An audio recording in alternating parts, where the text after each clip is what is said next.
Max, le petit tracteur rouge, allait bientôt sortir d'usine pour être emmené dans un magasin. Il espérait qu'on l'achèterait bien vite. Il se réjouissait de travailler à la ferme. Au magasin, les autres tracteurs n'étaient pas aussi pressés que lui de s'en aller. Il faisait bien chaud et on prenait soin d'eux. Max, lui, s'impatientait. « Oh, comme j'aimerais déjà être à la ferme !» se disait-il. Chaque fois que quelqu'un entrait, il bombait fièrement son joli capot rouge pour attirer l'attention. Et un jour, un client le choisit. Le cœur gonflé de joie, Max se laissa conduire vers son nouveau logis par un semi-remorque aux larges épaules. Enfin, il allait travailler à la ferme. À son arrivée, le visage du fermier s'illumina. Il avait l'air ravi de son beau petit tracteur. Cette nuit-là, Max dormit dans la grange en compagnie des poules, des vieux outils et d'une Jeep qui toussait à fondre l'âme. Il eut beaucoup de mal à trouver le sommeil. Au magasin, Max faisait toujours la grasse matinée. Mais à la ferme, tout le monde se levait tôt. À 6 heures du matin, le fermier entra dans la grange.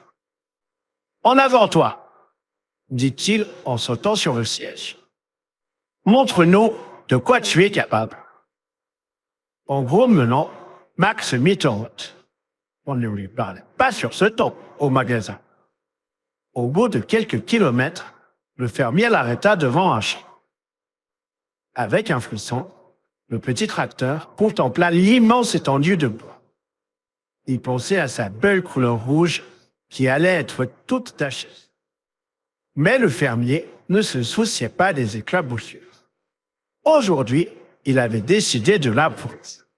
Toute la journée, Max creusa 1000 sillons au flanc de la terre brune. Au magasin, il ne devait pas travailler.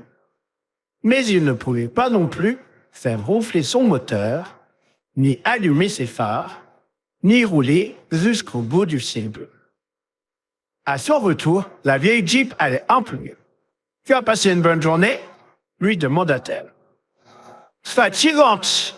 répondit Max. « Mais on a fait du bon boulot. » Les jours suivants, qu'il pleuve ou qu'il vente, Max travailla son réps. Il fallait terminer les labours, semer l'orge et le blé, préparer les clôtures, donner à boire aux vaches. Parfois, Max s'arrêtait au bord du chemin et contemplait ses champs bien peignés. Il voyait que le blé grandissait et cela le rendait heureux. Le fermier aussi avait l'air satisfait. « Le blé est vraiment beau cette année, » disait-il. « Nous aurons une bonne récolte. » Et sous le compliment, le petit tracteur devenait encore plus rouge. Bientôt, Max fit la connaissance de la moissonneuse-batteuse. C'était une machine puissante d'un jaune éclatant. Il aimait beaucoup faire équipe avec elle. Moins avec l'arracheuse de betteraves dont Max avait un peu peur. Elle était sale et brutale et lui donnait toujours de mauvais coups quand ils travaillaient ensemble. Le dernier jour de la récolte, sa cheminée était toute cabossée. Son phare droit ne s'allumait plus. Le fermier l'examina.